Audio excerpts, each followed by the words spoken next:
그래요.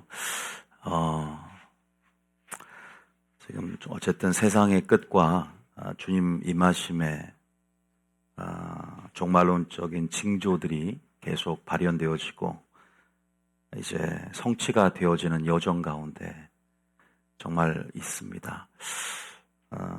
내일 세상이 종말이 온다면 여러분 무엇을 하겠습니까? 내일 세상의 종말이 온다 그러면 네덜란드 철학자 스피노자가 이런 말을 했었어요. 세상의 종말이 온다고 할지라도 나는 한 그루의 사과나무를 심겠다, 이 말을 했는데, 물론 이제 이 의미는 여러 가지 의미로 해석이 되어지더라고요. 세상적으로 뭐 종말이 와도 나는 이제 포기할 것이다, 뭐 이런 의미도 있고 또 적극적인 의미도 반영되기도 하지만, 저는 영적인 맥락에서 또 이 의미가 이해되어졌어요.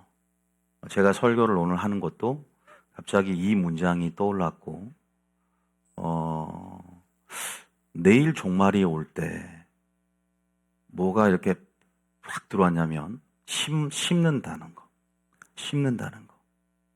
그러니까 이것은 우리의 신앙의 본질과 신앙의 방향성을 분명하게 제시를 해요.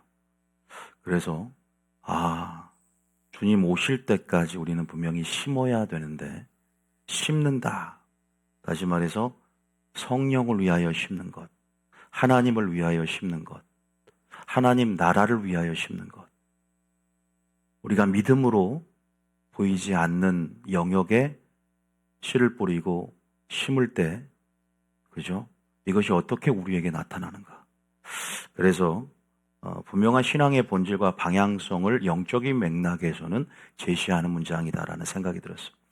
그래서 여러분들에게 오늘 주님께서도 저에게 또 영안해 주신 메시지들 나눌 텐데요. 아까 찬양 부를 때 하나 적어놨었는데요. 미리 보여줘 버렸네. 자, 하나님을 아는 지식 가운데 하나입니다. 수수께끼예요. 20개처럼 20개 20개까지는 아니고, 하나님을 아는 지식 가운데 하나입니다. 하나님이 행하시는 원리이기도 합니다. 축복과 형통의 원리이죠. 계속 지지직거리는 게 있네요. 그래서 여기 이제 축복과 형통의 원리다. 그죠? 뭘까요? 아까 분명히 제가 그 문장을 얘기하면서 미리 언급을 말씀드렸어요. 뭐냐?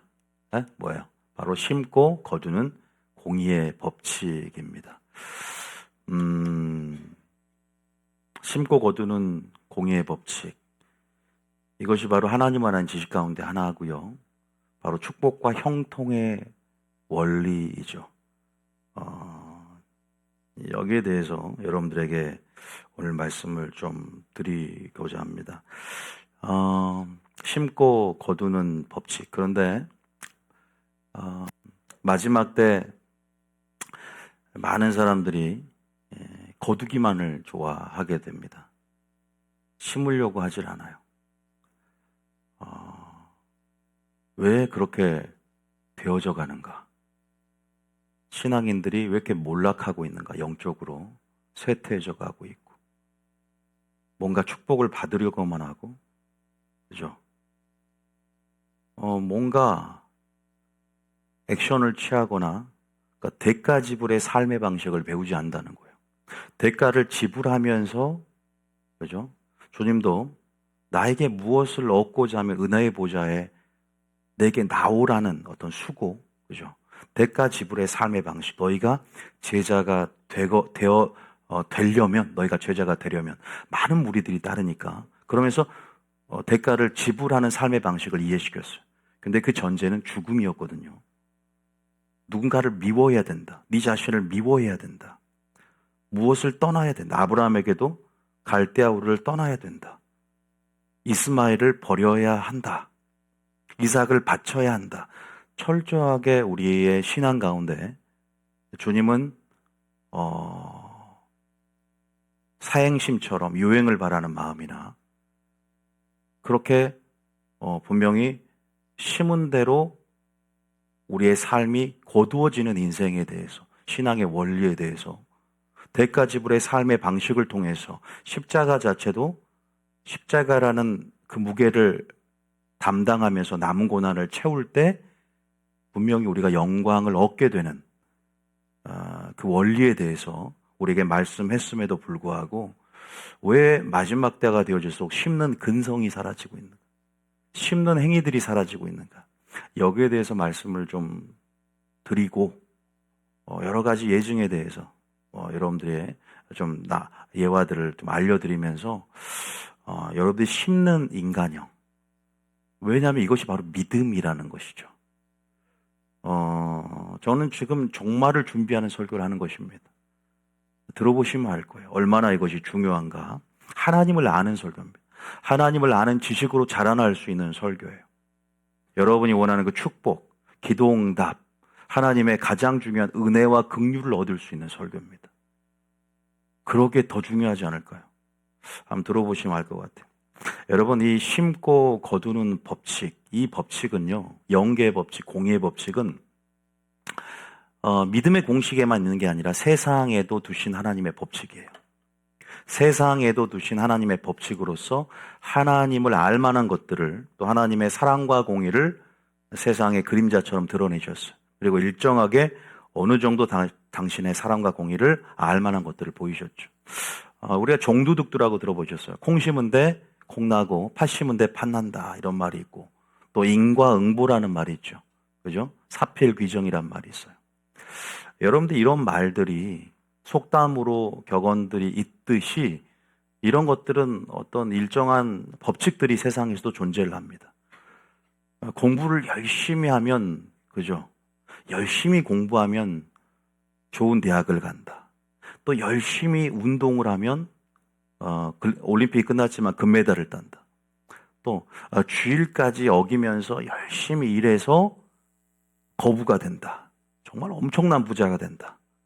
그런데 절대적으로, 그죠? 이게 결과가 바뀌지 않고 분명한 노력한 만큼 보상을 받는가요? 정말 열심히 행한 만큼 그만큼 비례적으로 절대적으로 결과가 나오는가? 여러분, 그럽니까? 결과가 확실히 보장됩니까? 그러지 않아요. 분명히 이렇게 심었는데 열심히 우리가 행한 만큼 그 결과가 어떻게 되냐? 확실하지 않습니다. 오히려 세상은요, 변칙, 그 다음에 뭐 여러 가지 뭐 요행을 꼼수를 부리고 불법을 행하고 편법을 써서 오히려 심지 않고서도 뭐 불로소득이라든가 뭐 여러 가지 일하지 않고서도, 열심히 하지 않고서도 좋은 결과 누리는 사람도 많습니다. 굉장히 불공정하고 굉장히 불평등해 보이는 구조이기도 하죠. 그래서 솔로몬도 뭔가 헛되다라는 말도 썼어요. 그만큼 일정하게 뭔가 정말로 우리의 어떤 행한 만큼 되지 않으니 위로가 되지 않는 것이죠. 불만이 터져 나오는 것이죠. 여러분, 그런데 세상에서 말하는 그러한 심고 거두는 법칙, 우리가 교회 안에서 또 우리가 심고 거두는 법칙이 왜 다르냐? 우리는 무엇인가를 심을 때 거두게 하시는 분이 누구인 줄 압니다. 그 거두게 하시는 분, 그죠? 그 거두게 하시는 분이 누구죠? 바로 하나님이다. 그리고 우리는 심을 때요, 세상 사람과 틀리게 거두게 하시는 분이 하나님이시기에 믿음으로 심습니다. 믿음으로 기대를 합니다. 하나님을 기대하면서. 그래서 우리가 틀리죠. 우리가 심은 대로 거두게 하신 분이 하나님이라는 전제 안에서 그분의 공의가 일정하기 때문에, 그분의 공의가 확실하기 때문에 우리는 반드시 거둔다는 사실을 알게 되고, 또 우리는 지금 우리가 심는 행위가 반드시 거두기에, 당장엔 거두지 않는 것처럼 보여도 그분을 아는 만큼 이것이 헛되지 않음을 알게 되는 것이죠. 우리 고전 15장 58절 한번 읽어볼까요? 고전 15장 58절 한번 읽어볼까요? 자, 이 구절이 우리 부활에 대한 장인데 사도 바울이 결론으로 이 한 구절을 얘기를 합니다. 한번 읽어보겠습니다. 시작. 그러므로 내 사랑하는 형제들아, 견실하며 흔들리지 말고 항상 주의 일에 더욱 힘쓰는 자들이 되라. 이는 너희 수고가 주 안에서 헛되지 않는 줄 알미라. 여기서 보면은 주의 일에 더욱 힘쓰는 자가 되지 말라. 흔들리지 말아라. 그죠? 너희 수고가 주 안에서 결코 헛되지 않는다. 그죠? 저는 세상에서 저도 살고 있지만 해도 소용없어. 열심히 해도 결과가 안 나오면 원망이나 스스로 불만을 터뜨리죠. 그러면 사람은 계속 어떤 사행심을 갖게 되고 요행을 바라게 되고 뭔가 불로소득으로 복권이나 한 장 긁어서 뭔가 이렇게 편법이나 변칙이나 또 법의 사각지에 들어가서 사기나 이러면서 그러한 이기적인 어떤 본능, 그런 어떤 죄악된 마음들이 품어지게 되고, 여러분 그렇게 우리가 나가는 것이죠. 방향성이 틀어지는 것이죠. 그러나 우리가 심고 거두는 법칙은 하나님이 정해두신 법칙이고 하나님의 원리예요. 이게 모체입니다. 악을 심으면, 그죠? 악을 거두는 거예요. 선을 심으면 선을 거두는 것입니다. 좋은 걸 심으면 좋은 게 나는 거죠. 종도둑들하고 콩 심을 때 콩 나고 팥 심을 때 판다는 말이 틀리지 않습니다. 영적 질량의 보존처럼 틀리지 않아요. 이것이 우리의 이 공의로운 주님의 일하심, 우리에게 굉장히 위로가 된다는 것이죠. 확실한 것, 우리가 의인은 상을 주시고 악인은 벌하신다. 이 공의도 우리에게 얼마나 성도들에게 위로를 줍니까? 그래서 우리가 오늘도 원수 가는 것이 주께 있으니 주께 맡기고 우리는 하나님이 우리에게 지정해 주신 그 일을 하고 하나님이 일을 하면서 믿음으로 또 보이지 않는 영역에 심어가면서 또 보이지 않는 영역에 심은 것들을 보이는 세계에서 우리에게 가견적으로 상으로 주시고 행복으로 주시고 보상을 주신 하나님을 기대하면서 농사의 원리처럼 씨를 뿌리며 추수를 기대하는 것이죠. 이 구절이 참 위로가 되는데, 자, 그러면 여러분들 제가 심고 거두는 공의의 법칙 얘기, 이 원리가 참 중요하거든요. 굉장히 긴 설교가 될 거라는 막 불안감이 좀 듭니다. 오늘 뭐 다 할 수 없는 설교가 되겠다라는 먼저 감이 오고요. 굉장히 그래서 많은 설교들 할 것 같은 마음이 와요. 왜냐하면 이 범위가 굉장히 많거든요. 무엇을 심느냐, 도대체 심는 행위가 뭔데? 그러니까 우리가 오늘 제가 심고 거두는 법칙을 6하 원칙으로 계속 풀어낼 거예요. 무엇을 심고, 누가 거두고, 누가 심고, 어떻게, 왜, 몇 가지 이제 빠지는 부분도 있지만 6하 원칙으로 여러분들에게 좀 하나님을 배워가야 돼요. 여러분, 심고 거두는 법칙, 여러분이 지금 여러분의 신앙의 결과라 그럴까요? 여러분의 존재, 그것은 심었던 것의 결과일 수 있어요. 씨의 형태로 심었던 것의 결과일 수 있다고. 여러분이 또 심은 것들은 여러분의 운명의 결론이 될 수 있어요. 여러분 운명의 초소를 결정짓듯 여러분 운명의 방향성까지, 운명의 결론조차도 여러분의 심은 것의 결과이다. 심은 것의 결론이다. 이것을 꼭 말씀드리고 싶습니다. 이건 절대 과언이 아닙니다. 지나치지 않습니다. 그래서 나는 오늘 무엇을 심었고 심을 것이고 심고 있는가에 대해서 우리가 분명히 생각할 수 있어야 되는데, 오늘날 이 심는 것의 중요성, 심는 근성이 왜 이렇게 부재하고 심지를 않는가라는 것에 대해서. 여러분, 심다 그러니까 물질만을 생각하는 사람이 있을 거예요. 물론 물질도 심는 범주에 속합니다. 그러면 여러분들에게 심는다가 뭐냐 먼저. 자, 이거 두 개 제가 설명을 좀 드려야 될 것 같아요. 왜 제가 미리 적어놨는데 이 범주를 하나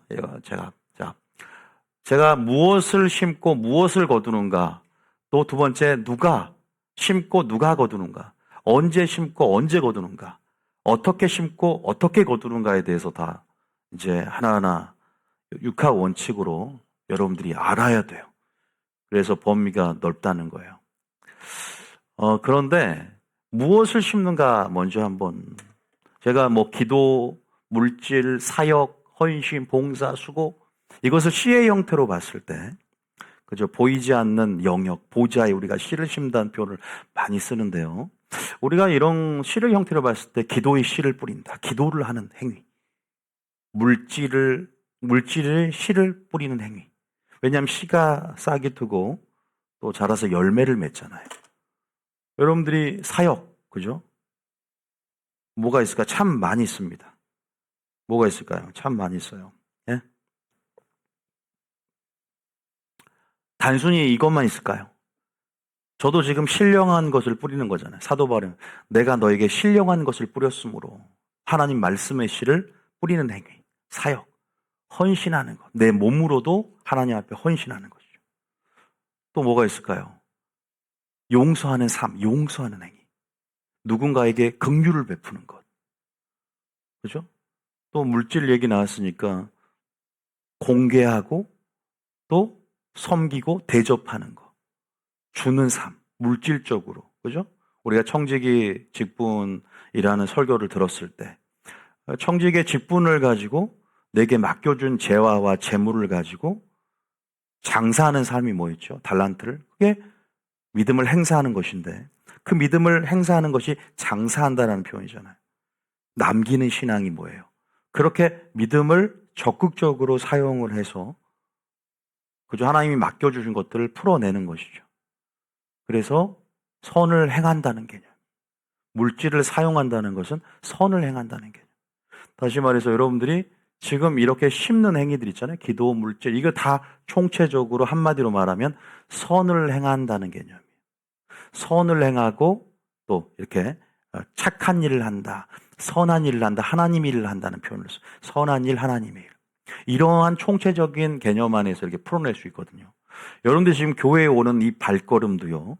씨를 심는 행위예요. 하나님께서 그 발걸음을 세신다 그랬어요. 걸음을 세신다. 멀리 오면 많이 심는 거예요. 발걸음이 많으면. 여러분 그래요. 멀리서 오면요. 차비도 들죠. 대가를 지불해요. 시간, 에너지, 비용. 보세요. 우리 보통 세 가지를 말하잖아요. 대가 지불할 때. 그것조차도 어떤 마음으로 교회를 와야 되냐 이거죠. 왜냐하면 이것도 심는 행위죠. 우리가 농사의 원리를 생각할 때 농부가 씨를 뿌려서 무엇을 기대를 합니까? 우리가 하나님을 기대하면서 믿음으로 심는 것이 세상에 심고 거두는 법칙과 틀리다고 했어요. 그들은 뭔가 열심히 하면 보상이 주어지고 결과가 될 거라 생각하지만 변수도 많다고 했고 꼭 세상의 일은 헛돼서 꼭 그렇게 되지 않는다 그랬어요. 그러나 우리는 하나님 안에서 거두게 하시는 분, 또 그분이 정하신 원리 안에 있기 때문에 믿음의 눈을 열고 믿음으로 농사의 원리를 기억하면서 씨를 뿌릴 때, 그죠? 반드시 거두게 된다는 걸 믿고 가는 거예요. 믿습니까? 여러분들이 그러한 씨를 뿌리는 행위들, 액션들, 이런 것들을 아무 생각 없이 하는 사람도 있어요. 그래서 여러분들이 그걸 배워가면요. 어떻게 심을까? 어떻게 심을까? 물론 이 중에도 나와 있어요. 뭐 어떻게 심을까? 기대함으로 심어야 돼요. 기대감을 가져야 돼요. 오늘은 여기까지는 안 갈 수 있어요. 이게 좀 많아서. 그러나 하나하나 다 하면서 육하 원칙으로 다 여러분들이 아마 생각해 볼 수 있을 거예요. 기대감을 가져야 돼요. 기대감을. 믿습니까? 오늘 기대감을 가지고 오셨습니까? 여러분, 여러분의 발걸음이 헛되지 않다는 것들을 저는 증명할 수 있습니다. 멀리서 오신 분들, 뭐 기름값이 나가고 차비가 나가고 내가 오늘 그냥 온라인으로 유튜브로 그냥 들으면 될 거를 굳이 교회까지 찾아 나가서 설교를 들을 필요가 있는가? 분명히 확연한 차이가 있습니다. 제가 장담합니다. 대가를 지불하고 충분히 누워서 그냥 온라인으로 대충 들을 수도 있어요. 커피 한 잔 먹으면서. 그런데 오늘 그 발걸음을 떼고 거기에 존중의 법칙이 있겠죠. 나를 사랑하는 주님을 위해서 대가를 지불하고 폭풍우를 뚫고 어려움을 뚫고 극한 상황을 이기고 그죠? 버스를 타고 지하철을 타고 그렇게 힘든 여정 가운데 오신 분은요. 주님은요. 항상 결과만 보시는 분이 아니에요. 어떤 상황에서 네가 나를 얼마나 인격적으로 존중하는지 네가 나를 얼마나 사랑하는지. 제가 연인이라도요. 제 여자친구, 제가 결혼했어요.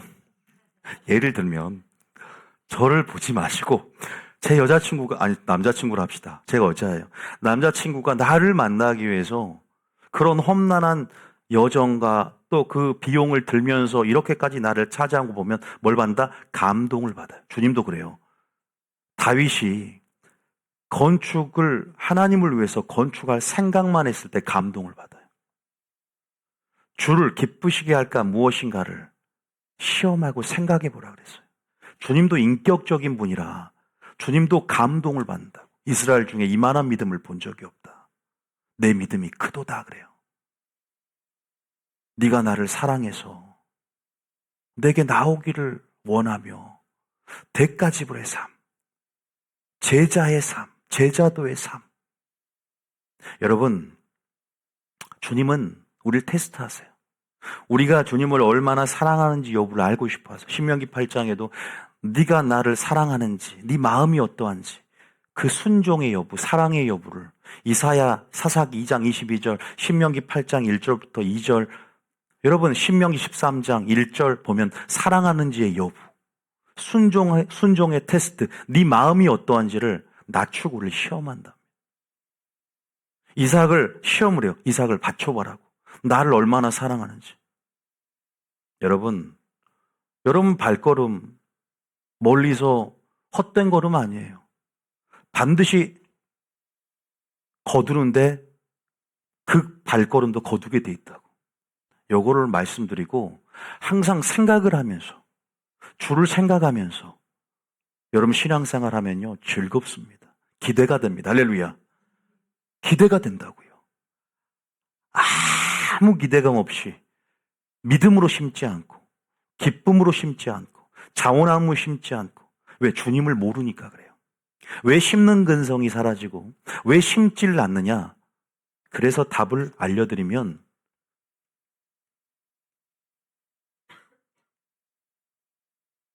영적으로 무지해서 그래요. 영적으로 무지가 가장 커요. 마귀는 우리를 하나님을 아는 지식을 모르게 만듭니다. 영적으로 무지한 것, 착각, 오해 이런 것들이 우리를 사망의 길로 빠지게 만듭니다. 그래서 마지막 때가 되면 여호와는 지식이 없어 이 백성이 망하는 거예요.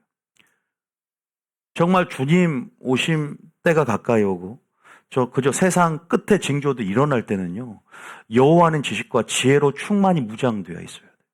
이럴 때일수록 주님이 더 신앙의 본질과 그죠? 올바른 방향성으로 마귀가 극단으로 여러분을 끌어가려고 할 때 막 이렇게 자극적인 전쟁에 관한 설교라든가 자극적인 설교만 들어서 여러분 그 신앙 뭐랄까 자극적인 전쟁이라든가 이런 자극적인 설교만을 들어서 오히려 뭐랄까 이 설교의 진짜 신앙의 본질은 기본적인 설교에 담길 때가 많거든요. 어느 순간 막 이렇게 우리가 쉽게 말하는 깨어있는 설교들이 이렇게 깨어있는 그런 설교들도 깨어있는 설교예요. 제가 계속 전쟁에 관한 설교 해왔으니까. 근데 이 설교에 익숙하다가 뭔가 용서에 관한 설교, 겸손에 관한 설교, 지금 굉장히 중요한 설교를 얘기하고 있어요. 용서에 관한 굉장히 시시콜콜한 설교가 돼버리는 거예요. 그 자극이 낮은 것 같고 중요도가 떨어지는 것 같고 그런 거 아니거든요. 장차 되어질 일들보다 앞으로 하나님의 타임라인이 어떻게 전개되느냐보다 중요한 것은 뭘까요? 주님 오실 때까지 나는 어떻게 심고 있느냐. 아까 그 얘기를 하고. 심는 것은 뭘까요? 믿음을 행사한다는 거예요. 믿음을 발휘하는 거예요. 적극적이고 진취적인 믿음의 뭐랄까 그 자체로 기상이고 그 자체로 뭐랄까 주님이 원하시는 인정하시는 믿음이에요. 그런데 제가 적어놨지만 이 영적인 무지 가운데 왜 영적인 무지냐? 바로 교리의 영향력일 수 있어요. 제가 한 번 구원은 영원한 구원이다에 대해서 이 오류에 대해서 굉장히 개혁적인 설교를 하고 있고 이것은 사탄이 심어놓은 가머니설이라고 계속 여러분들에게 설파하고 있는데요. 왜냐하면 칼빈의 교리에서도 불강력적인 은혜, 그죠? 그분의 은혜가 불강력적인 속성이 있어요. 그분의 주님의 입장에서 저항할 수 없는 얼마나 우리를 사랑하시는가. 그런데 우리가 자유의지와 은혜의 관계에서 너무나 무지하다는 것이죠. 그러니까 은혜에 대해서 너무나 편협되게 이해를 하는 거예요. 자유의지의 행사에 대해서 우리가 은혜가 마치 모든 것을 불강력적이기 때문에 우리가 저항할 수 없는, 그러나 우리가 은혜를 사격고리로 만들고 은혜를 헛되이 받을 수 있거든요. 우리 자유의지를 행사해서 선택하지 않을 수 있고 우리가 경건치 않은 삶을 택해서 하나님의 은혜를 사격고리로 만들 수 있다라고 나와 있어요. 유다서에도.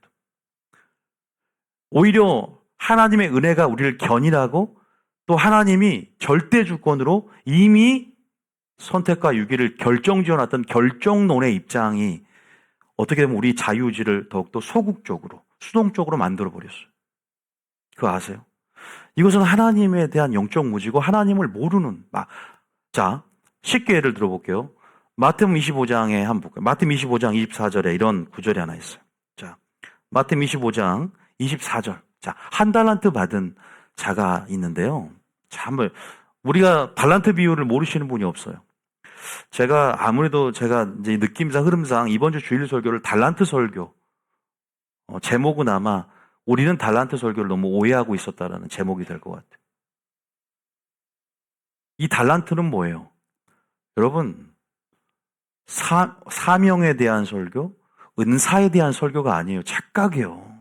지금 이 달란트 설교는요, 마지막 재림을 준비하는 지혜롭고 충성된 종들이 때를 따라 주는 세 가지 양식 가운데 두 번째예요. 너무나 중요한 설교인데 달란트는 그대로 화폐 단위, 물질을 얘기하는 거예요. 근데 이거를 탤런트, 그래서 은사로 표현합니다. 전혀 문맥에 맞지도 않아요. 이것은 물질 설교예요. 자, 물질을 심는 것은 단순히 축복과 연관된 게 아니에요. 물질을 심는 것은요, 구원과 연계되는 문제인 거 아세요? 이러면 한국 교회는 난리가 나요. 아, 물질 설교가 무슨 구원과 연관되냐? 믿음으로 우리가 구원받는 것이지. 지금 이 한 달란트 받은 자가요, 지옥을 갑니다. 너무나 정직하게 설교한 분위기가 쌓여지는 거 아세요? 너무 힘들어요. 저는 달란트 설교를 CBS, CTS 이런 거 보면서 그렇게 설교하는 목사님 한 분도 못 봤어요. 이 달란트 설교가 얼마나 충격적인 설교인지를 끝까지 제시를 안 하더라고요. 잘 가다가 마지막 돌려버려요. 실제로 우리가 구원을 받느냐 받지 못하느냐, 구원을 잃어버릴 수 있고 상실할 수 있는 가능성에 대해서 얘기해 줄 때 주는 시너지 효과는요, 그것은 우리를 어떤 경각심을 주고 두렵고 떨림으로 구원을 이루게 만들어요. 왜냐하면 청지기 직분, 청지기 사명을 우리에게 주셨고 주님 오실 때 셈하고 회개하고 결산한다고. 내게 맡겨준, 내가 오늘 네 생명을 도로 찾으면 네 소유가 다 네 것이 되겠느냐. 네가 청지기 직무를 다하지 못하리라.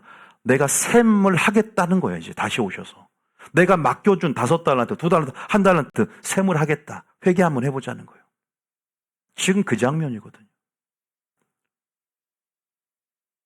내 것처럼 펑펑 쓰는 게 아니에요. 물론 내게 주셨고 내가 누릴 권리도 주셨죠. 번영의 권리도 주셨고 번영과 부는 하나님의 축복이에요. 그런데 내가 주님께서 맡겨준 만큼 그 목적을 알고 지혜롭게 행해야 되는 거예요. 비례적으로 행해야 돼. 많이 벌면 많이 드릴 수 있어야 돼. 적게 벌어도 안 드리는 게 아니야. 소를 가지고 올 형편이 되면 제물로 소를 드리고, 가난한 자들은 비둘기라도, 산비둘기라도, 아니요 그것도 없으면 고운 가루라도 주님께 에바 몇 분의 몇을 드려야 된다라고 우리가 구약에서부터. 많이 드린 것이 결과적으로 액수가 큰 게 많이 드린 게 아니에요. 두렙동 가부는 전부를 드렸고 결과적으로 총액 보면 쥐꼬리만한 돈이에요. 그러나 자신의 전부를 드렸어요. 주님이 어떻게 평가하시는지, 정상 참작하는지 아시겠죠? 달란트 비율을 우리가 알아야 준비를 하는 거예요. 지금 달란트 25장은요, 24장 종말론장과 연결된 두루마리장이라는 거예요. 엄청난 설교예요, 이건요. 그런데 이 한 달란트 버림받았던, 슬피 울며 이를 갈미 있으리라, 지옥으로 보내버려요. 이 한 달란트가 주님과의 관계를 맺고 주님이 맡겼다고, 돈을. 그런데 위에 한 달란트가 왜 땅에 감춰버렸을까? 심는 근성이 장사하질 않았어. 그러니까 장사하지 않고 남기질 않았다고. 이유를 봤더니 4절에 있더라고요. 이걸 딱 떠오르게 하는 거 하나님께서. 이 4절에 이 한 달란트 받았던 자는 와서 이르되 주인이여 당신은 굳은 사람, 하나님을, 예수님을 굳은 사람이다. 엄격한 사람이다. 주님을 전혀 모릅니다. 그러니까 주님과의 친밀함 속에 또 성령 충만함 속에 우리를 올바른 물질 생활을 인도한다고. 그래서 저는 물질론과 성령론은 굉장히 불가분의 관계에 있어요. 부자 청년이 그죠? 근심하여 소유를 다 팔아 가난족에 나눠주고 나를 따르라고 하니까 근심하여 떠나거든요. 그럴 때 주님이 사람으로 할 수 없을 때 하나님을 할 수 있다라고 결론을 맺어요. 누가 천국에 들어갈 수 있냐니까. 성령이 필요하다는 거예요. 한 달란트 받았던 자는 와서 이르되 주인이여 당신은 굳은 사람입니다. 심지 않은 데서 거두고 해치지 않은 데서 모으는 줄 내가 알았다. 맞는 말인가요? 심지 않은 데서 거둬요? 심은 데서 거두는 거예요. 해치는 데서 모으는 거예요. 거꾸로 알고 있어요. 그러니까 주님을 두려워합니다. 25절에 보세요. 얼마나 우리는 영적인 무지 가운데 은혜를 오해하고 있어요. 하나님의 은혜를 오해하는 것이 이렇게 심각한 연쇄적인 반응이 일어나는데 우리의 믿음을 무너뜨린다 표현을 쓸까요? 그러니까 사망에 이르게 해요. 무슨 말이냐? 우리를 소극적이고 수동적으로 만들어요. 근데 우리는 안 그래요. 달란트를 받았으면 우리 믿음을 행사해서 건설적으로, 적극적으로 우리가 진취적으로 믿음은 항상 여호수아에서 보면 믿음의 성격이에요. 전쟁을 행하기 때문에 우린 믿음을 항상 야고보에서 보면 행함으로 그 믿음을 보이라고. 죽은 믿음이다. 행함이 없으면. 살아있는 기계, 살아있는 믿음은 자유의지를 행사하는 거예요. 너의 선택과 반응이 믿음이다. 돌파. 다시 말해서 우리가 이 한 달란트 받은 점 주님을 모르니까 영적으로 무지하니까 믿음이 죽는데 당신의 달란트를 땅에 감추어 두었다. 보소서 당신의 것을 가지셨나이다. 이렇게 말합니다. 25절. 26절에 너 나 착각하고 있어. 26절에 나 그런 사람 아니야. 그러면서 27절, 28절 보고 28절 읽어보세요. 시작. 그에게서 그 한 달란트를 빼앗아 10달란트 가진 자에게 주라. 천국의 비밀은 없는 것, 있는 자는 더해지는 축복. 없는 것은 있는 것도 마지막에 뺏겨서 결국 10달란트에서 왜? 10달란트 가진 자는 계속 더해지는 축복이 있는 거예요. 물질 같은 경우는 그죠? 악인이 쌓은 재물을 의인에게 기뻐하는 자에게 넘긴다 그랬어요. 마지막. 세상의 재물이 교회에 들어오고 있고 열심히 하나님 나라 의를 구하며 그렇게 청지기적 사명과 의식을 가지고 하나님 나라의 경영의 그릇으로 만들어진 자는 물질이 더해지게 될 거예요. 세상 바라볼 필요 없어요. 수요와 공급의 법칙에 따르지 않아요. 우리는 하나님의 풍성하심의 근거에서 물질 생활을 하게 될 겁니다. 믿습니까? 믿음의 눈을 열어야 돼요. 청지기들은. 29절에 보세요. 뺏겨버리잖아요. 무릇 있는 자는 받아. 말씀의 원리잖아요. 하나님 나라의 원리. 있는 것도 뺏기는 거예요. 이게 물질에도 적용이 돼요. 말씀에도 적용이 되고. 하나님 나라의 원리를 배워가야 돼 우리가요. 그러면서 3절에 뭐라 그래? 이 무익한 종을 바깥 어두운 데로 내쫓으라는 거예요. 저는 여기서 되게 깜짝 놀랐죠. 처음에는. 그러면 슬피 울며 이를 갈리라. 이거 지옥의 형벌입니다. 여기에도 봐도 두렵고 떨림이 없어요.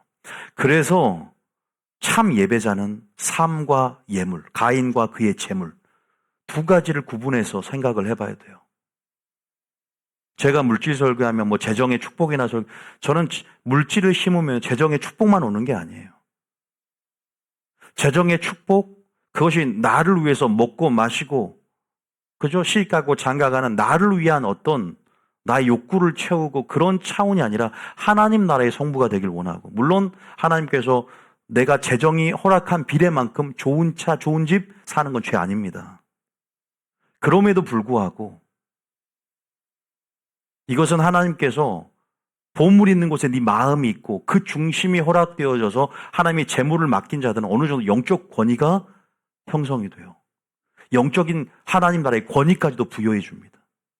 왜? 넌 통과했다는 거예요. 보물 있는 곳에 마음이 있는데. 왜? 가장 시험에 들기 쉽고 심기 싫은 것이 물질이거든요. 심는 게 뭔 줄 아세요? 주는 거예요. 대접하는 거예요. 손해를 보더라도. 그게 성부가 되는 지름길이다. 제가 책을 쓴 것도 있고, 이 비밀이 다 들어있어요. 제가 쓴 이 선한 청지기 프로젝트 이 책자에 웬만한 저의 설계 원리들이 다 드러났어요. 압축해서 써놨죠. 여러분들이 꼭 사서 보시고, 어쨌든 이 무익한 종을, 여기서 제가 이 원리가 그대로 드러나 있는 거예요. 또 한 구절, 야고보서 2장 알지만, 야고보서 2장 아까 어디죠? 예? 2장 10 몇 절이에요? 17절. 야고보서 2장 17절. 가장 야고보서에 잘 드러나요. 17절에 시작. 17절 시작. 이와 같이 행함이 없는 믿음은 그 자체가 죽은 것이라. 행함이 없는 믿음은 죽었어요. 그 다음에 20절. 뭐 계속 그런 소리인데 시작. 아, 허탄한 사람아, 행함이 없는 믿음이 헛것인 줄을 알고자 하느냐. 허탄한 사람아, 행함이 없는 믿음이 헛것이다. 반드시 믿음이라는 것은 이런 액션, 적극적이고, 그죠? 수동적이고 소극적인 믿음이 아니라 자유의지를 행사하는 것, 행하는 것이 바로 믿음이라는 것을 드러내는 것이죠. 그러니까 심는 것이 그거예요. 바로 심는다는 행위가 바로 그거예요. 아까 한 달란트 받은 자가 하나님 맡겨주실 때 심어야 되고, 이것을 우리는 장사한다는 표현을 썼어요. 장사한다. 하늘의 보물을 쌓는 것이 장사하여 남기는 것이다. 물질로 예를 든다면. 아까 제가 무엇을 심을까? 기도도 마찬가지고, 사역, 봉사, 구제, 여러 가지 모든 용서하는 삶, 긍휼, 모든 것들이 심는 행위. 씨는 심으면 반드시 거두게 하는데, 어떻게 거두는지를 또 배워야 돼요. 하나님께서 그 심은 것을 어떠한 형태로 우리에게 갚아주느냐. 어떠한 형태로, 단순히 우리가 축복 좋습니다. 구원 좋습니다. 어떠한 형태로 구체적으로 준지를 알면 하나님 앞에 기도할 때도 담대함이 있고 근거가 될 수 있어요. 제가 그것을 여러분들에게 좀 나눌 때 제대로 심어라. 또 우리가 우리의 좀 심는 믿음의 근성들을 마지막 때 주님 오실 때까지 한 그루의 사과나무를 심듯이 하나님 나라를 위해서, 하나님을 위해서, 성령을 위해 심는 자는 성령으로부터 영생을 거두기 때문에 그런 부분에서 우리의 심는 동기를 부여하는 것이죠. 자, 어쨌든 여기서 22절까지 한번 볼까? 20절 읽었고 27절 한번 볼까? 22절까지 시작. 내가 보거니와 믿음이 그의 행함과 함께 일하고 행함으로 믿음이 온전하게 되었느니라. 자, 여기서 보면 분명히 이렇게 말씀을 하고 있어요. 아시겠죠? 그러니까 물론 이제 영적인 무지, 심는 근성의 무지는, 그리고 거두려고만 하는 것은 뭘까요? 이기적인 본성이라고 써놨는데요. 사행심을, 불로소득을 원한다든가. 그러니까 일하지 않는 자는 먹지도 말라는 사도 바울을 보면 알겠지만, 복권 사는 거 멈추세요. 복권 사서 내가 당첨만 되면 하나님 앞에 큰일 나겠습니다. 지금부터 복권을 사지 마세요. 마귀 틈탑니다. 복권 사지 말고 그냥 일하세요. 그만큼 일하면서 먹는 법을 외워야 돼요. 그게 하나님이 주신 노동의 법칙이죠. 꼭 기억하세요. 그리고 사행심을 여러분 갖지 마시고 요행을 바라는 마음이라든가 우리가 분명히 심은 대로 거두는 것이 하나님의 법칙임을 알고 우리 인생도 이것은 하나님을 만홀히 여기지 않는 것이죠. 하나님을 존중하는 것들이에요. 그래서 여러분들이 성경의 원칙대로 우리가 살아가는 것이죠. 자, 어쨌든 제가 이런 부분들을 적어놨고요. 이것도 알고 있었으면 좋겠어요. 심는 것은 여러분의 삶의 신앙의 결과가 된다. 어제 심었던 것들의 결과가 오늘의 여러분 모습이에요. 그러면 오늘 내가 심은 것들은 내일의 나의 모습을 만들어 갈 것이고 결정 지을 것이고 이런 것들에 대한 중요성을 안다면 오늘 나는 종말이 지금 다가오는 이 마지막 때라고 하는 이때 나는 어떻게 심을 것인가. 근데 주님 오실 때까지 심는 행위가 멈춰서는 안 돼요. 거두는 것도 있겠죠. 거둠과 심음이 주님 오실 때까지 계속적으로 일어나야 되는 거 아세요? 믿음의 행함은 계속적으로 그 액션들은 취해져야 되고 더 적극적이 돼야 돼. 성수갈수록. 믿습니까? 물질이 됐건 헌신이 됐건 선교가 됐건 사역이 됐건 뭔가 대가 지불의 삶의 방식을 배우면서 계속 여러분들이 희생, 섬김, 용서 뭐가 됐건 하나님 말씀에 정말 말 그대로 나간다면 반드시 거두게 된다. 자, 갈라디아서 6장 아시지만 우리가 6장 아시죠? 6장 6절부터 읽어봅니다. 시작. 가르침을 받는 자는 말씀을 가르치는 자와 모든 좋은 것을 함께하라. 이것은 말씀을 가르치는 왜 이제 주의 종은 또 저도 여러분들 위해서 심고 있는 거 이게. 아볼로는 물을 주었고, 그죠? 나는 심었으니 자라나게 한 분은 하나님이다 그랬잖아요. 가르침을 받는 자는 말씀을 가르치는 자와 모든 좋은 것을 함께하는 것은 함께 또 영접할, 여러분들은 저를 영접할 권리임은 권리고 의무죠. 내가 너에게 신령한 것을 뿌렸으므로 너희가 나에게 육적인 것을 거둔다. 과하다겠느냐는 말이 있어요. 무슨 말이에요?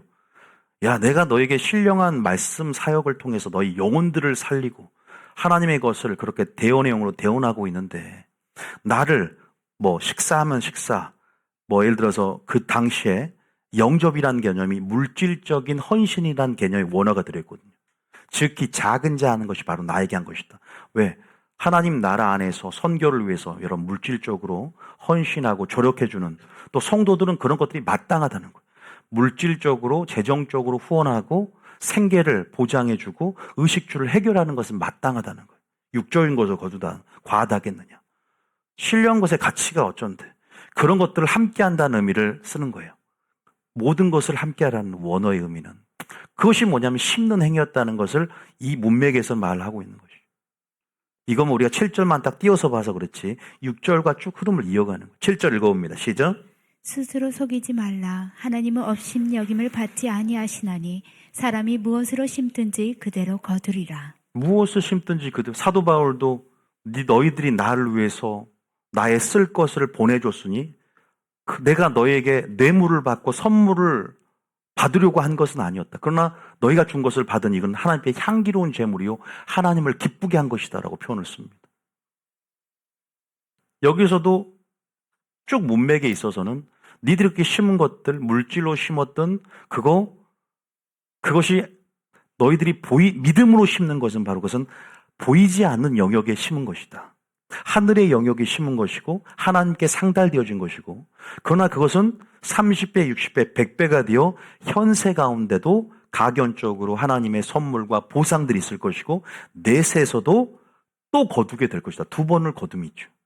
물론 하나님의 주권에 달렸고 그것을 주는 시기도 하나님의 주권과 하나님이 정하신 때가 있어요. 그래서 하늘과 땅의 시간차가 있어요. 그리고 주시는 데는 그분의 의도와 정하신 때가 있어요. 우리는 그것을 카이로스의 때라고 합니다. 그래서 우리가 좀 응답이 늦어지기도 하지만 반드시 거두게 돼 있어요. 할렐루야. 반드시 주시게 돼 있어요. 지금 뭔가 손해보고 내가 물질 이렇게 쓴 거 누가 알아주지도 않고 은밀하게 이렇게 다 샜는데 그것이 하나님 보시기에 선하다면 그것을 하나님 나라를 위해 사용했다면 이것을 주보에도 기록이 안 해주고 목사님이 알아주지도 않는 것 같은데 하나님은 내가 안 알아줄 때 오히려 더 하나님께서 은밀한 중에 행위이기 때문에 하나님 분명히 갚아준다. 그것이 물질이 됐건 봉사가 됐건 지나가다가 교회에 쓰레기를 주었건 이것을 하나님을 생각함으로 하는 것들 그냥 자신의 어떤 동정심이라든가 자신의 어떤 이런 것들로 하는 것이 아니라 그것조차도 하나님을 생각함으로 하는 거예요. 그러니까 우리가 하나님을 생각함으로 한다는 것도 중요하고요. 기도하면서 주님께 뜻을 구하면서 하는 것도 굉장히 중요해요. 나중에 이것은 어떻게 심을 것인가에 대해서 알려드릴 거예요. 어떤 사람은 굉장히 궁금해할 때가 있거든요. 이것을 제 의로 한지 하나님이 주신 의로 하나님의 생각으로 한지 어떻게 구분합니까? 궁금해하시는 분들이 있어요. 이거 구분할 수 있어야 돼요. 이것은 오늘 할 내용이라보다는 그러니까 이런 것들을 우리가 제대로 심어야 되거든요. 예전에 제가 간증을 들었는데 하나님 앞에 굉장히 헌신을 하고 하나님 앞에 자기가 돈 많이 벌어서 주님 앞에 정말 다 해드렸어요. 선교사일도 돕고. 근데 하나님 나중에 음성을 주는데 그것은 네 생각대로 네 의로 하지 않았느냐. 쫄딱 망해서 이렇게 하나님 앞에 선교사를 돕고 했는데 왜 내가 쫄딱 망했냐. 근데 하나님이 나중에 자기에게 분명히 음성을 알려줬대요. 자기 의로 했다는 것이죠. 성령의 인도하심을 받지 않았고, 물론 하나님이 그 여정도 하나님이 사용하셔요. 낮아지게 만들어서 선용하셔서 그 사람을 연단시키고 하나님의 큰 뜻을 위해서 두시는 허락된 연단의 과정일 수 있어요. 그럼에도 불구하고 우리는 이 일련의 이런 프로세스 안에서도 하나님의 뜻이 뭔지를 알아야 되는데, 그조차도 우리는 하나님의 생각대로, 하나님의 의대로, 하나님의 뜻대로 어떻게 심을 것인가에 대한 방법론도 영적으로 우리가 알아야 된다는 거예요. 하나님 배워가야 돼. 하나님의 원리가 있어. 자, 어쨌든 사람이 무엇으로 심든지 업신여기지 말라. 하나님은 업신여김을 받지 아니하시나니 사람이 무엇으로 심든지 세상에도 적용이 돼요. 근데 제가 아까 분명히 차이점을 말씀드렸어요. 믿음으로 우리는 보이지 않는 영역, 하나님께 대하여 심는 거예요. 하나님을 위하여, 성령을 위하여 심기 때문에 무엇으로 심든지 그대로 거두는 거예요. 자, 여기서도 보세요. 8절에 나와 있죠. 세상의 법, 세상 사람들이 심는 건 다 육체를 위해 심는 거잖아요. 자, 8절입니다. 시작. 자기의 육체를 위하여 심는 자는 육체로부터 썩어질 것을 거두고 성령을 위하여 심는 자는 성령으로부터 영생을 거두리라. 자, 영생을 거둔다 그래서 좀 실망하셨습니까? 축복과 지금 내가 매매 자가를 얻으리라면 구체적이잖아요. 자동차를 거두리라 그러면 굉장히 구체적이고 실질적으로 와닿을 텐데, 영생 그러니까 먼 얘기 같잖아. 여러분, 우리가 성령을 위하여 심는 것에 종국적이고 궁극적인 보상이 뭔지 아세요? 최고의 축복과 신령한 복, 우리가 행하고 심는 모든 것의 최종적이고 종국적인 본질적인 보상은 영생이에요. 믿습니까? 여러분들이 차를 얻든 집을 얻든 영생과 구원을 획득하지 못한다? 최종적인 구원에 들어가지 못한다? 이건 아무 의미가 없다는 거예요. 차라리 이 땅에서 거지 나사로처럼 보상받지 못하고 천국에서 보상받는 걸 택한다면, 여러분 여기서 쫄쫄 굶고 여기서 정말 거지처럼 살아도 나사로처럼 천국에서 보상받는 삶을 산다는 것은 천국을 존재한다는 것을 믿고 천국을 기대하는 것이기 때문에 큰 믿음이라 할 수 있어요. 의인의 부활 시에 상이 있습니다. 의인의 부활을 기대한다는 건 큰 믿음이에요. 믿습니까? 그런데 이 땅에서 현세적으로 30배, 60배, 100배 준다더니 이렇게 거짓말쟁이 하나님. 하나님을 섬기는 것이 헛되다라고 망언을 한다고요. 왜? 이 하나님의 원리를 모르니까. 아까 한 달란트처럼 당신은 굳은 사람이라. 심은 데서 거두는 건데 심지 않은 데서 거두는 분이다라고. 당신은 엄격하고 난폭한 그런 군주와 같은 자고. 그래서 두려워하면 믿음이 발휘가 된다고. 친밀함 속에 믿음이 발휘되는 것이고, 하나님을 아는 가운데 우리가 심을 수 있는 거예요. 물질이 됐건 기도하는 것도 심는 거예요. 순종, 용서, 모든 행위가 다 심는 거예요. 모든 행위가. 지금 이 방송팀 하는 이 행위도 심는 거예요. 방송팀 하는 것도. 믿습니까? 예배드리는 이 행위도 지금 하나님 앞에 기대함으로 대가를 지불하는 삶 자체가 얼마나 가치가 있는지를 깨달아야 돼요. 오늘부터는 기대하게 될 겁니다. 믿습니까? 행하는 것이 기대감이 될 거예요. 그것이 하나님의 가장 중요한 은총과 긍휼을 얻는 근거가 될 거예요. 이제 여기까지 들어가면 이제 그래, 의미를 생각하게 될 거예요. 내가 이렇게 행하는 것이 이 의미가 있구나. 그냥 여러분이 아무것도 생각하지 마는 것이 아니라, 농부가 농사할 때 씨를 뿌려서 추수할 것을 기대하는 것은, 그것은 악한 게 아니에요. 악한 게 아니라고.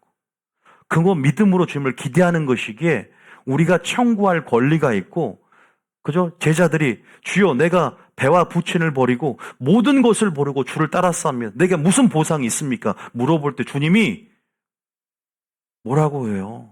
마태복음 19장에 어떠한 다스리는 왕권을 줄 것이고 심판하는 권세를 줄 것이고 내 보좌에 앉아서 천년왕국 때 어떠한 특권을 누릴 것인지 그 보상에 대한 얘기를 했잖아요.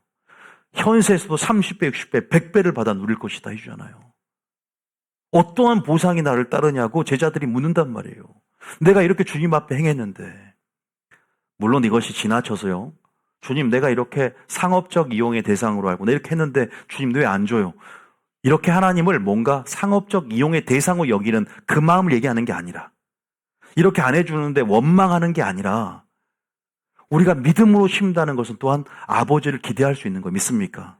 그러나 그리 아니할지라도 감사함으로 우리가 뭐랄까 믿음 안에서 생각하고 하나님의 시간, 땅과 하늘의 시간차를 이해하면서 영적 세계와 이 자연 세계 시간차를, 응답의 시간차를 이해해야 돼. 하나님의 섭리 안에서 생각하면서 그분을 끝까지 신뢰한다면 결국은 끝까지 승리하게 되고 끝까지 응답받게 될 줄 믿으시기 축복합니다. 영생을 거둔다는 거예요. 영생을. 9절입니다. 시작. 우리가 선을 행하되 자, 여기서 보세요. 우리가 심는 행위가 어떤 행위다? 선을 행한다 개념으로 제가 총체적인 개념을 얘기했어요. 기도하고 물질로 심 선을 행하, 이게 하나님의 일이고 착한 일이, 이게 바로 우리의 사명이죠. 사명. 너희가 선을 행하되, 그러니까 낙심하고 포기하지 말지니 때가 이름에 거두랴. 언제? 그럼 때는 어디예요? 주님 부활 때. 아니면 내일이 될 수도 있고 오늘 될 수도 있어. 그때는 아까 언제 거두냐? 언제 심냐? 아까 우리가 이제 배울 거예요. 누가 거둘 거냐? 그럼 여러분이 못 거두면 여러분의 자녀가, 후손이 거둘 수 있어요. 이것도 배워야 돼. 성경을 통해 배워가는 거예요. 이제 시리즈로 아마 나갈 겁니다. 포기하지 마세요. 할렐루야. 원망하지 마세요. 포기는 좋아요. 원망하지 마세요. 불만을 토로하지 마세요. 심었으면 기대하세요. 믿습니까? 끝까지 기대하세요. 믿음의 눈을 열고 기대하세요. 보이지 않는 영역에 믿음으로 심었다면 둘 중에 하나예요.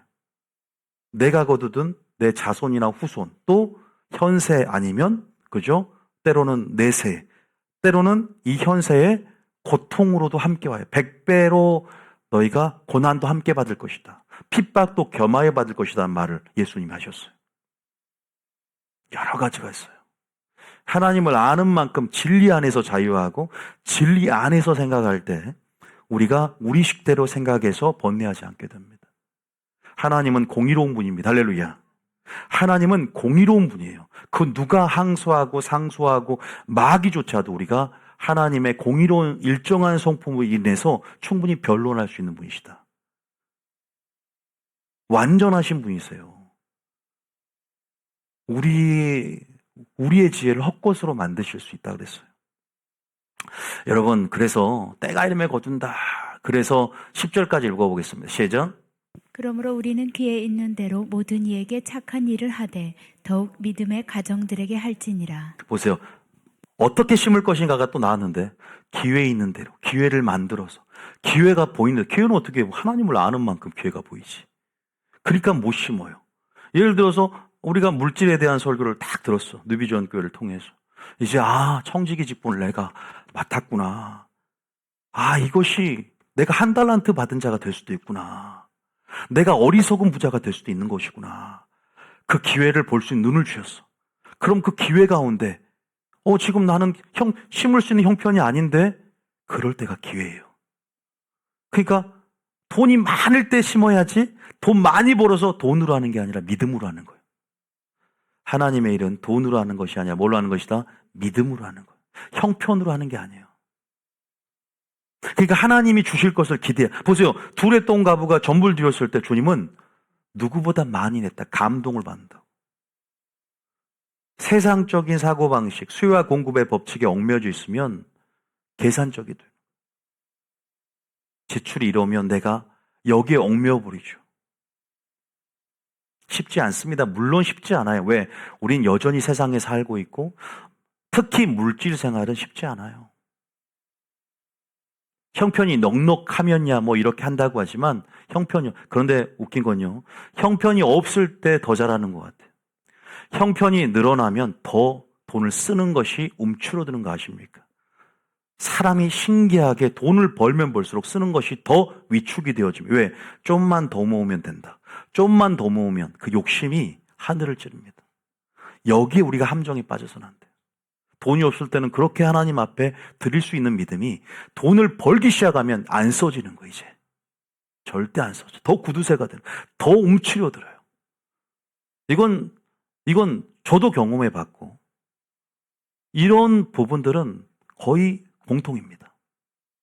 어떤 사람도 얘기를 하더라고. 세상 교양 강좌 들으면서 제가 들었던 얘기예요.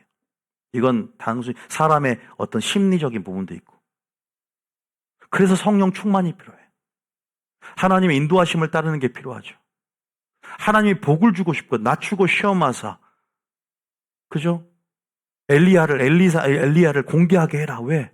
어려울 때 더 공개를 하고. 하나님 축복을 주고 싶으니까. 어떤 기회가 있을 때, 기회가 있는 대로 기회를 보는 만큼, 때로는 기회를 적극적으로 만들어서 착한 일, 선한 일은 뭐예요? 물질 심는 것만 얘기해요? 기도도 마찬가지예요. 봉사, 지금 봉사하는 사람은 하는 사람만 하는 것 같아요. 임원들만 하는 것 같아요.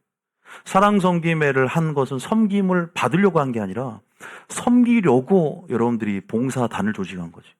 희생하려고 하는 거 아닙니까? 희생을 하려고 그 모임을 만든 거고, 취지는요. 그런데 어떻게 하는 사람만 내가 보면 하는 것, 보고를 받아보면. 같이 다 할 수 있어야 된다, 아닌가. 이것이 얼마나 가치 있는 일인가. 종말에 대해서 적고 있어고 누구고 아는 것보다 더 중요한 것은 그거 몰라도 돼. 차라리 하나님 안에서 내가 값진, 가치 있는, 보좌에 심을 수 있는 그것이 작은 일. 왜? 주님은 작은 것을 크게 보시는 관점이에요. 지극히 작은 자라는 것이 바로 나에게 한 것이요. 여러분 달란트 비유 다음에 양과 염소 비유는 지극히 작은 자라는 것이 바로 나에게 한 것이다. 세 번째 마지막 지혜롭고 충성된 종이 주어야 할 세 번째 양식이에요. 방주 준비죠. 사랑을 실천하는 것. 그러니까 우리가 지극히 적은 것에 충성된 자가 큰 것도 충성되다. 이런 것들을 우리가 알아가야 되는 거예요.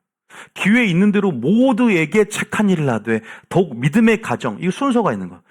아무나 도와주는 것, 이것도 자기가 될 수 있기 때문에 차근차근 자기 가정부터도 돌보지 않으면서 어떻게 남을 도울 수 있어요? 우리가 이런 어떤 일련의 순서도 성경은 구제의 원칙, 구제의 법칙들, 교회에서도 구제를 하거나 이럴 때, 그죠? 그러한 원칙과 법칙으로 하라는 것들이 나와 있는 거예요. 10절까지 중요한 말들이 나와 있죠. 여러분, 우리가 잠깐 이 구절 항상 봤던 구절이기도 하지만 여기에도 봐세요.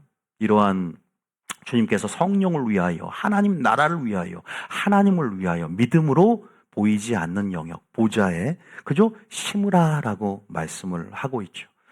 영생을 거둔다. 가장 종국적이고 가장 심는 것의 본연적인 궁극적인 가치는 바로 구원을 얻는 것이고 영생을 획득하는 것, 신령한 복을 받는 것이죠.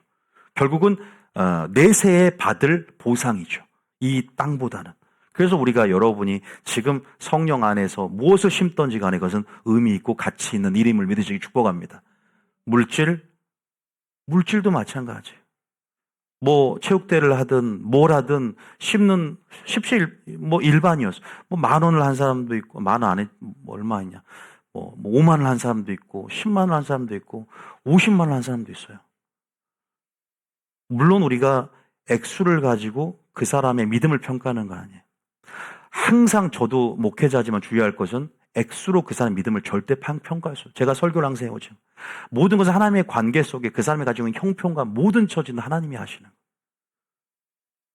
모든 사람이 얼마인지는. 그런 부분 안에서 우리가 하나님 나라를 다양한 모습으로 참여할 수 있는 것이죠. 내 몸으로도 심을 수 있는 것이죠. 기도로도 심을 수 있는 것이고.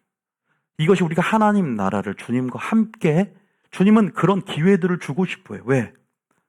그렇게 해서 열매 맺는 법을 배우고 거두는 법을 배우고, 그래서 우리 안에 악하고 게으른 종아란 말, 다시 말해서 아까 한 달란트 받은 자를 악하고 게으른 종이라고 했거든요.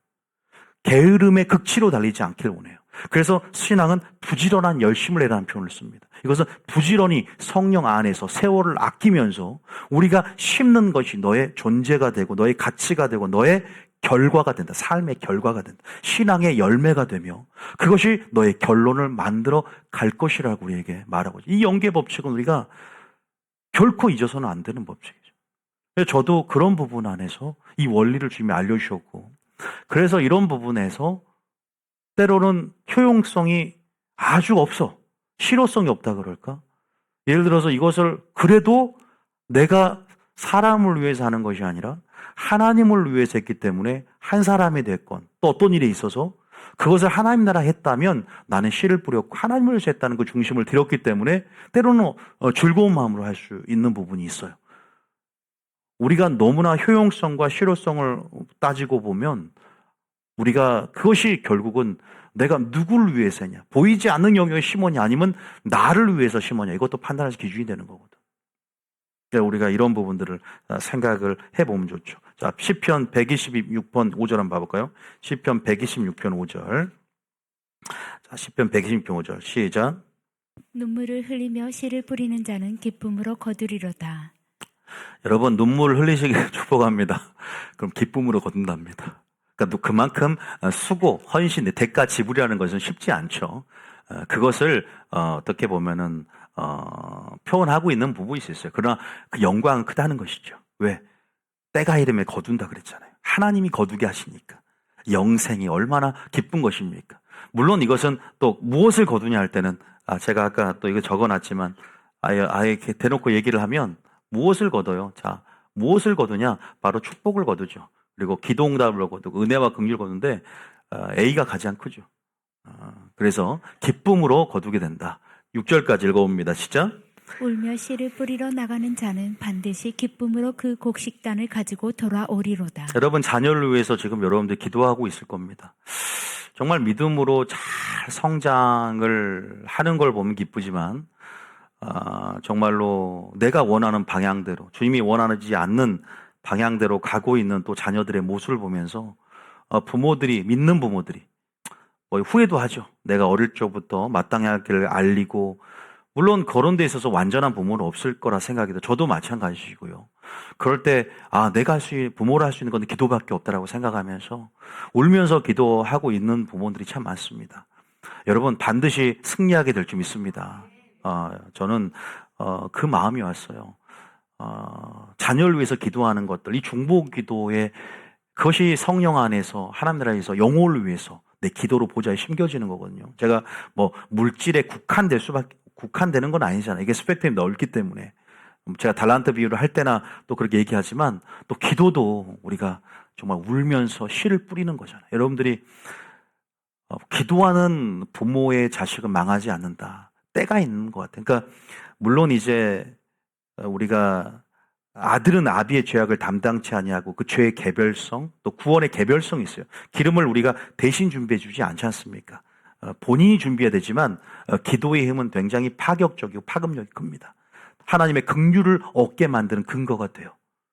나로 하여금 진노를 퍼부을 때 막을 자가 있는가를 찾으세요. 그럼 이 영혼을 위해서 내가 진노를 퍼부으려고 하는데 내 이 진노를 좀 막아달라는 거예요. 한 사람 기도해서. 그러면 여러분이 그 가족 가운데 그 사람에서 기도해주고 있기 때문에 그 막을 자를 여러분이 그 중재의 역할을 하는 거예요. 그때는 꼭 기도를 해줘야 돼요. 그럼 여러분들이 철없는 여러분 자녀들이나 예를 들어서 예수 안 믿고 막 방황하는 자녀들 있을 때 꼭 기도해 주세요. 쉬지 말고 기도해 줌을 통해서 또 그 영혼을 위해서 기도하고 때로는 예수 이름으로 그 어둠들을 파쇄하면서 나가보세요. 효과 있습니다. 있습니까? 그럴 때 하나님께서 또 어떤 훈련을 시키냐면 여러분들이 계속 자녀를 위해서 끊임없는 중보를 하지만 그 자녀를 위해서 그 묻고 있는 어둠을 선포할 때가 와요. 그럼 그 인도하심을 따를 때 선포할 때 즉시 구원을 받는 경우도 있어요. 그 인도하심을 따라가 보세요. 그 선포기도, 그 다음에 그 자녀를 위해서 분명히 울며 씨를 뿌리면 하나님께서 분명히 제가 말하지만 아까 제일 중요한 은혜와 긍휼을, 헷세들을 베풀어 주신다. 할렐루야. 뭔가를 긍휼을 심어야 돼요. 긍휼을 심고 긍휼히 여긴 자는 복이 있나니 긍휼히 여김을 받을 것이다. 우리가 심은 대로 거두는 거예요. 기도가 얼마나 중요한가. 기도할 때 우리가 담대함의 근거가 들어와요. 우리 안에. 할렐루야. 자녀를 위해서도 주님 앞에 변론할 수 있고 주님 밤낮 부르짖으며 이 자녀의 영혼을 위해서 기도하는 거 얼마나 기뻐하는지 모릅니다. 잃어버린 양을 찾고 기도하는 그 중재하는 마음을 기뻐하기 때문에 여러분 그거 심어가시기 축복합니다. 반드시 곡식단을 가지고 돌아오게 될 줄 믿습니다. 돼요. 제가 또 하나님에게 선포하게 하는 건 뭐냐면 또 자녀를 위해서 기도한 자를 위로하기 위한 마음인 줄 믿습니다. 하나님이 그렇게 강대상에서 마음을 선포하게 할 때는 자녀를 향한 하나님께서 여러분 기도를 알고 있고 위로하길 원하고 계속 울면서 기도하길 원하세요. 할렐루야. 될 겁니다. 그래서 기도해 보세요. 반드시 돌아온다. 자, 그리고 한 구절 딱 마태복음 6장 4절입니다. 마태복음 6장 4절에 자, 오늘 좀 더 읽어볼게요. 6장 4절에 시작. 내 구제함을 은밀하게 하라. 은밀한 중에 보시는 너의 아버지께서 갚으시리라. 이것도 구제가 있는데 참 보세요. 여기 보면 언제 어떻게 무엇을 이런 식으로 다 육하 원칙으로 다 우리가 다 들어있거든요. 구제함을 은밀하게 하라. 그죠? 오늘은 좀 개괄적인 종합편이에요. 은밀하게 하라. 뭔가 심는데. 근데 하나님 뭐예요? 반드시 은밀한 중에 보시는 너희 아버지께서 갚으신다. 할렐루야. 네 의를 드러내지 않고. 그죠? 왼손이 하는 일을 오른손이 모르게 한다. 그래서요, 초대교회 때는요, 헌금을 할 때도 어떻게 해요? 봉투에다가 주보에 다 써주라 그랬어요? 안 그랬죠? 사도들의 발 앞에 두매 그랬어요. 그러면 필요에 따라 나눠준지라 그래요. 사도행전에. 사도들의 발 앞에 두매 이런 표현을 써요. 바나바도 자기의 전 재산을 다 팔아서 바나바 아시죠? 사도들의 발 앞에 두매라는 표현이 사도행전에 나와요. 그것이 뭐냐면 왼손이 모르는 일을 오른손이 하게끔 교회를 통해서 하게 하고 우리가 주님께서 우리가 헌금 생활을 할 때도요. 주님이 어디까지 보신 줄 아세요? 이 돈이 어떻게 쓰이는 것까지 여러분을 평가하는 게 아니야. 여러분이 두렙돈 가부가 돈을 어떠한 마음으로 어떤 형편에 내는 것까지를 보면서 너가 믿음이 있구나라는 걸 봐요. 두렙 어떠한 형편에서 내는 것까지 딱 봤다고. 이 돈이 잘못 쓰였으니까 내가 내는 게 다 무용지물인가 이거 아니에요. 여러분이 어떻게 쓰이든 또 내가 담고 있는 소속에서 어떤 마음으로 드렸느냐 거기까지 우리가 생각을 해야 되는데 내가 이렇게 쓰여서 이게 잘못 쓰이면 내가 내는 거지 앞서 생각하는 분도 있더라고 실제적으로. 거기까지는 여러분 하나님께서 두렙돈 가부의 현금괴를 연보괴를 보시면서 평가했던 내용의 기준에 생각해라. 그렇게 생각하면 좋겠다는 생각이 들고요. 자, 그 다음 마태복음 19장 27절입니다. 아까 했던 내용인데 두 구절 읽고 마치겠습니다. 오늘 1부는 여기까지. 제가 육하 원칙으로 계속해 나가면서 우리가 계속 이제 성경 속 구약에서부터 이 많은 사람을 끄집어내서 어떻게 축복을 받고 어떻게 하나님이 병을 고쳐주고 응답했는지 그들이 어떤 근거로 기도하고 어떻게 심어서 이런 삶 가운데 담대함 가운데 주님으로부터 구원과 보상을 획득했는가 이걸 배워가야 된다고. 그럼 여러분이 실제로 적용할 수도 있고 동기부여가 돼. 그러니까 우리가 그래서 간증한 사람 보면 내가 심어서 어떻게 거두었는지를 기대하면서 심어야 간증의 재료가 되는 거야. 내가 지금 이게 내가 그러니까 예전에 우리가 임신을 못했던 어떤 처녀가 아니라 결혼했던 여자가 있는데 이 사람이 100일 기도도 하고 안수도 받고 수많은 기도원을 다니면서 내가 안수를 해줬어요. 근데 기도원에 가서 안수 받은 것 때문에 태문이 열렸는지 목사님이 기도해서 그랬는지 100일 기도를 해서 그랬는지 다 섞여갖고 물론 하나님이 하셨지만 물론 누가 자신의 의로 우리가 그 결과를 이루었다 볼 수 없고 하나님이 하셨지만 우리가 뭔가를 기대할 때 이것이 많은 사람들에게 도전을 주려면 또 하나님의 원리를 설교라는 형식을 통해 알려주려면 우리가 어떻게 기대했더니 하나님이 큰 일을 행했다는 것을 예수님도 전하라고 했잖아요. 전할 수 있으려면 이런 기대감도 또 여러분들이 필요하고 그러한 것들도 우리가 어느 때 심었을 때는 열매를 맺었다. 이런 것들도 우리가 아는 것이 필요할 때가 있어요. 그런 사람들은 그걸 다 상기하게 만들어서 전 세계적으로 간증하게 다니게끔 쓰기도 해요. 우리가 다니엘 기도회 같은 데 보면 그러잖아요. 여러분들이 다니엘 기도회 같은 거는 봐도 돼요. 그렇게 간증하고 그거 시작한 것 같은데 그건 개인적으로 한번 여러분들이 간증하고 다니엘 기도회 같은 건 괜찮습니다. 그런 것들 보면서도 이런 하나님의 사람들의 간증을 도전받고 물론 성경적인 것들이 분별이 되는 부분도 이제 될 거라고 생각하고 되시는 분들은 이렇게 보셔서 믿음을 취하면 좋겠다는 생각 들어요. 아까 구제도 얘기했고 여러 물질도 그렇고 기도도 그렇고 이렇게 심는 부분이 많다는 걸 오늘은 서두에 좀 알았으면 좋겠다는 생각이 들고요. 여기서도 베드로도 사명을 감당하는데 내가 모든 거 버리고 주를 따랐다는 거예요. 보상이 뭐냐 이거요. 주님 내가 보상 이거 나 악한 건 아니야. 자 27절입니다. 시작. 이에 베드로가 대답하여 이르되 보소서 우리가 모든 것을 버리고 주를 따라 싸운데 그런즉 우리가 무엇을 받으리이까? 무엇을 받아요? 여러분 물어볼 수 있잖아요. 주님, 제가 주님 앞에 나 무엇을 받습니까? 주님이 자, 그 다음 시작. 예수께서 이르시되 내가 진실로 너희에게 이르노니 세상이 새롭게 되어 인자가 자기 영광의 보좌에 앉을 때 언제요? 천년왕국이죠. 천년왕국 때 시작. 나를 따르는 너희도 12보좌에 앉아 이스라엘 12지파를 심판하리라. 12보좌에 앉아 12지파를 심판하는 거예요. 왕 같은 제사장 권세를 주시고 그 다음에 또 내 이름을 위하여 집이나 형제나 자매나 부모나 자식이나 전토를 벌인 자마다 여러 배를 받고 또 영생을 상속하리라. 여기서 두 개의 축복이 나오죠. 자, 누가 거둘 것인가? 언제 거둘 것이냐? 바로 금생에서도 여러 배를 받아요. 30배, 60배, 100배. 그죠? 또 내세에서도 궁극적 영생을 상속한. 할렐루야. 근데 영생을 상속하는 게 커야 돼요. 자, 이걸 일단 들어보시고 일단 또 요한계시록 20장 12절입니다. 요한계시록 20장. 자, 이것도 심판의 원리에서도 적용이 되지 않습니까? 심판할 때도 적용이 돼. 공의 법칙은 심고 거두는 것은 행한 대로 갚아준다 그랬으니까 행한 대로 내가 상도 보상하지만 갚아주니까 여기 나와요. 12절에 시작. 또 내가 보니 죽은 자들이 큰 자나 작은 자나 그 보좌 앞에 서 있는데 책들이 펴 있고 또 다른 책이 펴졌으니 곧 생명책이라. 죽은 자들이 자기 행위를 따라 책들에 기록된 대로 심판을 받으니. 행위 구원은 잘못된 말인데요. 행위 심판은 성경적인 말이에요. 행한 대로 갚아준다. 생이책에 써 있는 대로 이제는 이 모든 행위대로. 그런데 우리가 이 백보자 전에 부활체가 되면 우리는 바로 새하늘과 새 땅으로 들어갑니다. 여러분 이미 우리는 첫 번째 재림 때 의인의 부활이 돼서 문화비유처럼 상급을 수여받아요. 그때 천연왕국의 분봉왕 시스템처럼 왕 같은 제사장으로 그때 우리는 상급이 수여되는 거예요. 이때는 뭐냐면 책들에 기록된 대로 이제 불신자들의 심판, 악인의 부활 가운데. 그러나 모두 다 여러분의 생명체 이름이 혹시나 지워졌다면 여러분의 행위의 책대로 생명체 이름이 기록되어 있으면 상관없어요. 그런데 행위대로 심판을 받게 될 거예요. 생명체 이름이 기록된 사람들은 여러분들 모든 죄가 다 지워집니다.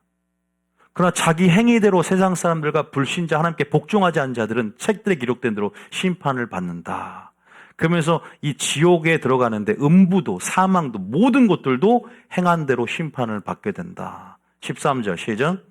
바다가 그 가운데에서 죽은 자들을 내주고 또 사망과 음부도 그 가운데에서 죽은 자들을 내주매 각 사람이 자기의 행위대로 심판을 받고 14절에 사망과 음부도 불못에 던져지니 이것은 둘째 사망 곧 불못이라. 15절에 누구든지 생명책에 기록되지 못한 자는 불못에 던져지더라. 생명책에 기록이 되면 상관이 없는 내용들이에요. 여러분들하고는. 자, 근데 생명책 이름이 지워질 수도 있고 흐려질 수 있기 때문에 제가 경각심을 가져라 하는 말씀 드렸고요. 자, 오늘은 여기까지 할 때 한 구절만 읽고 마칠 텐데요.